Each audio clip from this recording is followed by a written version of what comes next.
All right, this guy, first of all, I love anybody who's from our area that makes it to the big time. He was on Letterman just a few weeks ago. We're talking about comedian Hari Kondabolu, and is from Queens, and he's making it big in comedy. Take a look. I hear about the year 2042 all the time on the news. 2042, for those of you who don't know, 2042 apparently, according to census figures, is the year that white people will be the minority in this country, right? White people will be 49% in 2042. And I don't know if there are people in this audience that are upset by this, but don't worry, white people. You were the minority when you came to this country. Things seem to have worked out for you, right? But here's the bigger point. Here's the more important point. Playing the race card in his comedy. I don't know.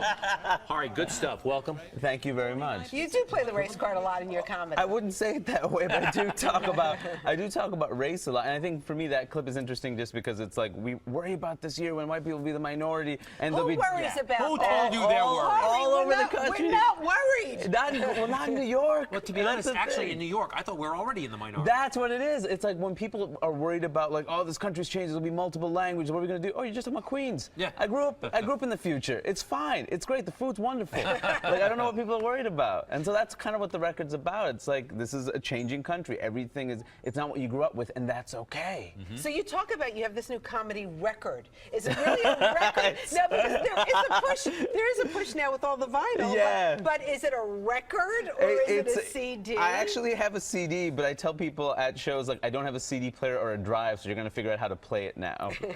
And you can buy it digitally as well. But it's strange. People want me to make vinyl just to make it. Just to have it like a vinyl record because it looks cool. It is. It's the cool factor right now. Right. All right, pal. So hit us with some stuff. YouTube, Google, it's all there, Greg. It's all there. Yeah, right now you're on the couch. Okay. I hate to say it, but be funny. Be funny. All right.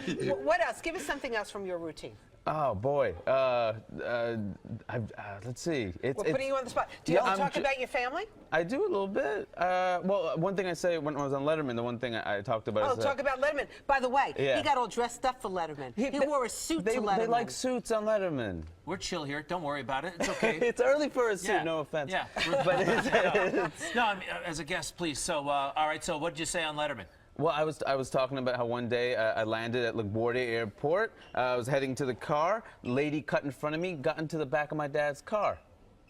Oh. Yeah, she thought it was a cab. Oh. She thought it was a cab, Come on. and I said, "Excuse me, miss," and she was confused about it. And then in the joke, I embellished because it's a joke, but in real life, she was horrified. That really happened? Yeah, and opened the door and started running.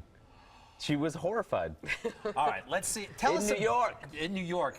Yeah. Maybe she was from out of town. Yeah, let's hope. Yeah, let's give us blame it on some, those what are some out-of-towners. differences between growing up in an Indian household and, say, a Caucasian household? I mean, it's a hard boy. This is okay. All right, morning TV. Is the brain not working, Hari? I know it's. He's got some material, but it's a little risque. I'm trying to think of what can I say more. I mean, look, I also grew up in Queens, so ultimately there's the family stuff at home, but like.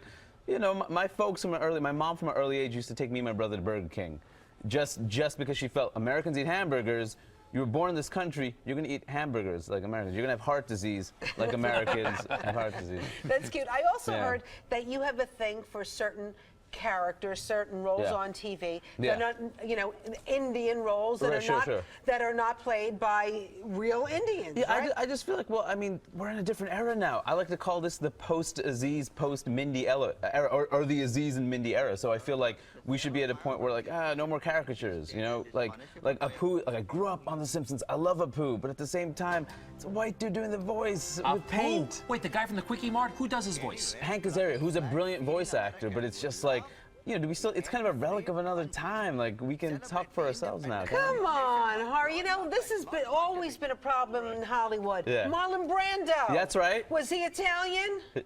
But I think what about James Caan? Well, the late Mickey Rooney used to do Asian impressions, if I remember as well. We didn't like those. We did like those. May he rest in peace. You've been accepted. Yeah. We all feel the same pain. So I think part of it is it's just like, but there was also Italian actors getting to do stuff, and this is the first generation where like Indian American actors can exist and do stuff. And soon, when do you think it will be? Will it be in 2042 or before, where you can have an Indian actor or somebody, and the show is not about that? that person being Indian. Right. You know I what I mean, mean? but here's the thing. I think you're allowed to be Indian, share your experiences, and at the same time be American. That's why it's interesting. Like, you grew up this way, but you're still American. And American means everything. I mean, that's what growing up in Queens taught me. Like, I didn't know that many white people. I knew Irish people. I knew Greek people. You know, I knew Jewish people. I knew Polish people. Nobody ever said they were white. They said what their heritage is. They were Italian. And that's what I know. You can be both. That's why America's incredible. But don't wait till 2042. I mean, enjoy the moment. No. Make your mark now. No, I was being provocative. Okay. For the Edgy stuff. Ari,